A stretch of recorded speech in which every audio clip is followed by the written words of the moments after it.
Assalamualaikum warahmatullahi wabarakatuh. Alhamdulillah, alhamdulillah ala kulli hal. Asyhadu an la ilaha illallah wahdahu la syarikalah wa asyhadu anna Muhammadan abduhu wa rasuluhu la nabiyya ba'da. Allahumma shalli wa sallim ala Muhammad wa ala sayyidina Muhammad amma ba'du. Alhamdulillah wa syukurillah pada pagi yang cerah ini kami berada di kantor BPP di Kabupaten Musi Banyuasin. Pada saat ini kita tampilkan tausiah yang singkat tapi bermanfaat.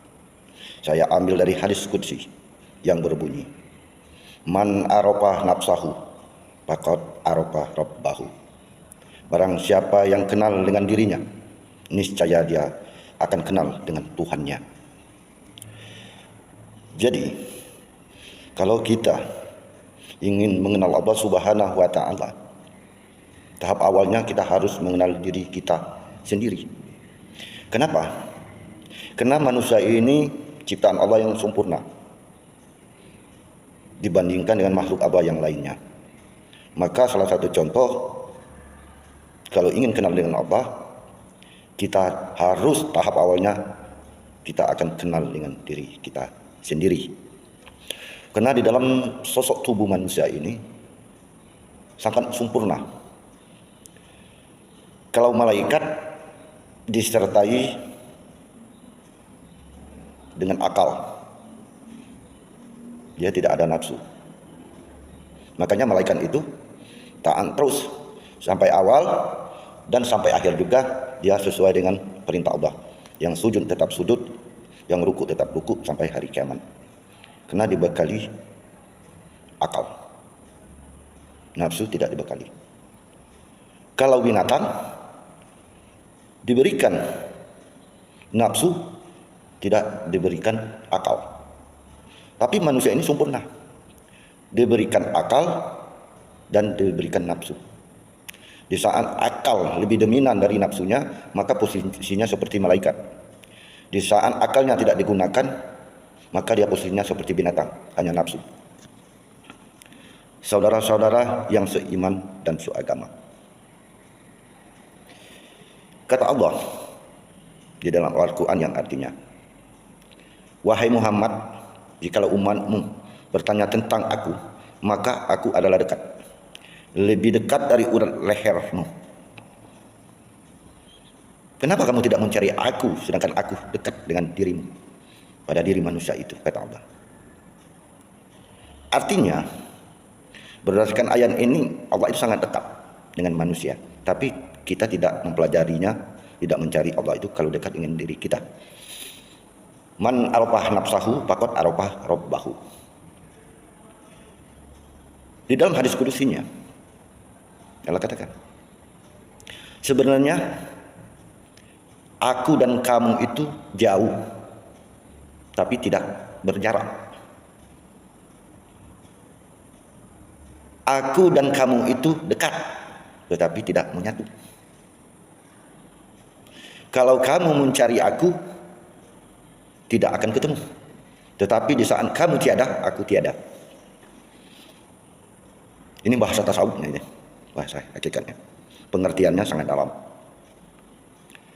Sebenarnya dekat Allah itu dengan diri kita itu, tapi tidak menyatu. Tidak akan menyatu. Allah tetap Allah, manusia tetap manusia. Dikatakan jauh, sebenarnya dekat. Tak ada jarak dengan Allah itu kalau kita mengenal Allah Subhanahu wa taala. Kalau kita mencari Allah dalam posisi diri kita ada, maka tidak akan ketemu. Karena diri kita ini punya Allah. Yang menciptakan manusia itu Allah. Kalau ingin mencari Allah itu, diri kita itu matikan dulu. Apa istilahnya itu, dalam posisi tidak ada. Kalau posisi kita ada, maka tidak akan bertemu dengan Allah. Jadi posisi kita itu dimatikan dulu, baru Allah akan muncul di situ. Artinya, semua yang ada di dalam diri kita dan di luar tubuh kita ini adalah ciptaan Allah. Tidak mungkin Allah akan diduakan. Semuanya keakuan di dalam tubuh manusia. Kalau ada pengakuan, punya aku, Istri punya aku, anak punya aku, jabatan punya aku, mobil punya aku, kebun karet punya aku, semuanya aku. Maka Allah, kalau kita mencari Allah tidak akan ketemu. Kenapa? Tidak ada yang punya kita ini, kecuali istri dititipkan Allah kepada suaminya. Anak itu amanah, jabatan itu amanah, kebun semua itu, kekayaan itu adalah titipan Allah. Makanya kita mengaku yang kita. Nah ini Allah tidak mau diduakan. Kalau diduakan, Allah tidak akan ditemukan oleh manusia itu. Jadi semuanya ini adalah milik Allah. Cuman ini hanya titipan.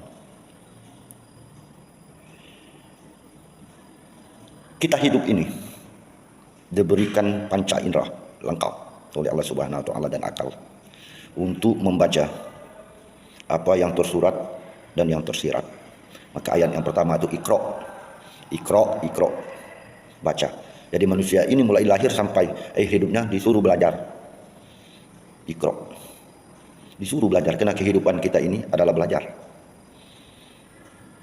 Dengan belajar ini, baik yang tertulis seperti Al-Quran, itu tertulis, terdiri dari 6.666 ayat, 30 juz, 114 surat.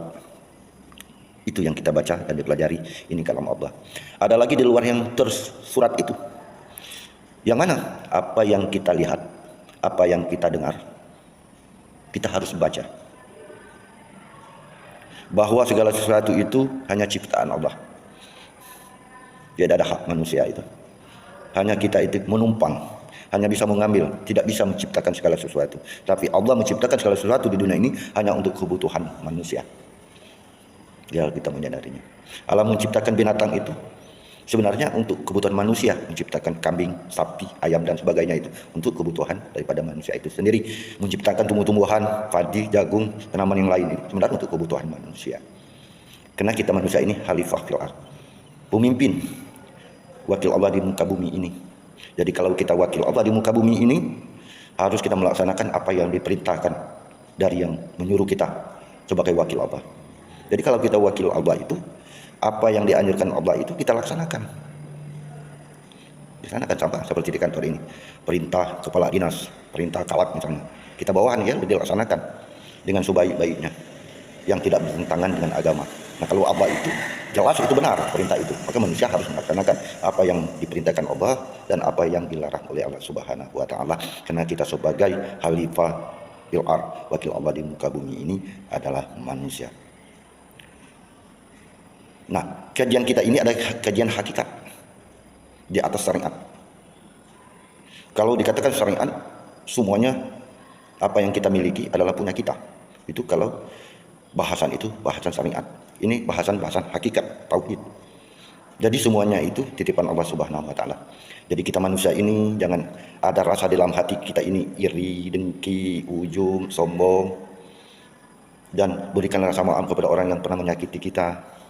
Keluarkan, buangkan sifat itu, namanya tahap tahalli. Dalam ilmu tasawuf itu tahalli, artinya mengeluarkan di dalam hati kita ini unek-unek dunia ini, sifat-sifat yang jelek seperti iri, dengki, sombong, ujub, merasa memiliki semuanya, itu dikeluarkan. Baru tahap kedua ini kita tahalli, artinya memasukkan kebesaran Allah, memasukkan kesucian di dalam tubuh yang sudah dibuka hijabnya itu. Baru yang suci ini baru masuk apabila kotoran di hati ini sudah dikeluarkan, sifat-sifat tadi. Itu nama tahalli. Baru tahap yang terakhir tajalli, mentajalikan diri. Allah mentajalikan diri, semua yang dilihat, semua yang kita dengar ini adalah ciptaan Allah Subhanahu wa taala. Kita bersandar kepada Allah Subhanahu wa taala. Apa yang diciptakan Allah Subhanahu wa taala itu kita standarkan bahwa tanaman ini adalah ciptaan Allah, langsung kita zikir kepada Allah. Apapun yang kita lihat harus kita tajalikan dengan Allah Subhanahu wa taala, karena segala sesuatu yang ada di muka bumi ini adalah ciptaan Allah semua. Apapun yang kita lihat dengan mata kita, karena mata kita diciptakan oleh Allah Subhanahu wa taala. Allah juga mempunyai sifat basyirah, melihat. Dan apa yang kita dengar kita tajalikan dengan Allah Subhanahu wa taala. Artinya segala sesuatu itu adalah ciptaan Allah Subhanahu wa taala. Tidak ada pendengaran aku, penglihatan aku. Karena sifat ma'ani, sifat 20, sifat-sifat Allah itu 7 sifat ma'ani ada pada manusia, dititipkan manusia. Sifat basarnya Allah, sifat melihatnya Allah itu manusia juga melihat, punya mata seperti mata saya ini. Sifat sami'nya Allah Subhanahu wa taala, di telinga saya ini saya bisa mendengar. Sifat ilmu, kita belajar ilmu mengetahui, maka kita disuruh belajar. Ada 7 sifat. Melihat, mendengar, qadrat, idarat, berkehendak, berkeinginan. Maka manusia ini Kalau ingin mengenal Allah Subhanahu wa taala, kenallah diri kita sekarang ini. Lihatlah mata kita, hidung kita, telinga kita. Betapa besarnya dan kuasanya Allah Subhanahu wa taala. Kalau bulu alis saya ini seperti rambut saya ini, setiap hari memanjang susah. Kita memotong bulu alis, ternyata Allah bedakan walaupun sama-sama rambut. Di saat rambut tumbuh kepala dipanjangkan oleh Allah Subhanahu wa taala. Di saat di bulu alis dia tidak bertambah. Lihat gigi hidung kita. Betapa indahnya dan kuasanya Allah Subhanahu wa taala menciptakan hidung kita. Kalau Allah ciptakan hidung kita ini menghadap ke atas, seperti hidung saya ini menghadap ke atas. Susah kita di saat hujan, di saat panas kita memakai payung, karena lubang hidung kita menghadap ke atas. Tapi Allah ciptakan hidung manusia ini menghadap ke bawah. Adakah kita yang memikirkannya ciptaan Allah Subhanahu wa taala? Yang ketiga, lihat gigi kita. Gigi kita tidak memanjang, tidak memendek kalau sudah dewasa. Andai kata gigi kita sama seperti rambut ini, setiap minggu kita potong gigi kita. Pernahkah kita memikirkannya itu? Maka perhatikanlah diri kita dengan baik, dengan benar, sebelum kita mengenal di luar diri kita. Fabi ayyi ala'i rabbikuma tukadziban. Nikmat Tuhan kamu yang mana lagi yang kamu dustakan, kata Allah di dalam surat Ar-Rahman sebanyak 86 ayat. Kata-kata fabi ayyi ala'i rabbikuma tukadziban itu ada 32 kali berulang-ulang bahwa Allah itu Maha Rahman. Maka ayatnya itu ayat Rahman. Allah itu Maha Pengasih, lagi Maha Penyayang. Allah kita itu memang sayang betul kepada manusia. Tapi kita manusia harus mengenal Allah Subhanahu wa taala. Tuhan orang Islam itu ada cirinya. Kalau kita mengenal Allah Subhanahu wa taala, ada ciri-cirinya. Karena Tuhan di muka bumi ini banyak, tapi orang Islam harus tahu dengan Tuhannya orang Islam itu. Dia mempunyai sifat. Sifat Tuhan orang Islam itu oleh para ulama dipilih-pilih menjadi 20 sifat. Sebenarnya sifat Allah itu banyak, tapi supaya mudah mengerti bahwa Tuhan kita itu ada 20 sifat. Salah satunya wujud, kidam, bakolis, mawa, hadis, terus qiradat, irodan, ilmun, hayat, sampai 20. Itu sifat Allah orang Islam. Kalau di luar itu kita salah mentuhankan Allah Subhanahu wa taala. Jadi Tuhan orang Islam itu ada cirinya minimal 20 sifat. Setelah itu ada nama asma Allah.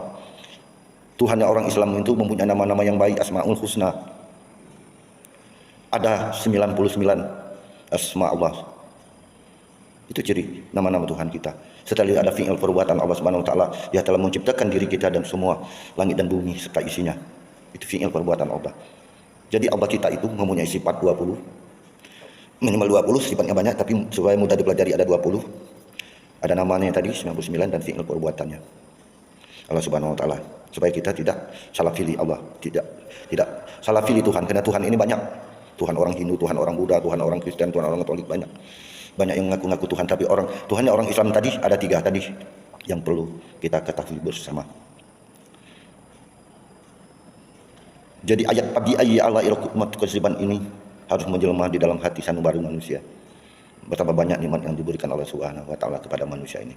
Wa in ta'udu nikmatallah la tahsuha innallaha ghafurur rahim. Di dalam Al-Qur'an juga Allah berkata, banyak nama-nama Allah dan sifat Allah yang berbunyi wallahul ladzi la ilaha illahu alimul ghaibi wasyahadah warrahmanur rahim. Wallahul ladzi la ilaha illahu al-malikul quddus salamul mu'minul muhaiminul azizul jabbarul mutakabbir subhanallahi amma yusyrikun. Wallahul khaliqul bari'ul musawwirul lahul asmaul husna yusabbihu lahu ma fis samawati wal ardh wa huwal aliyyul hakim. Di situ terkumpul nama-nama Allah dan sifat-sifat Allah di dalam surat Al-Ahzab.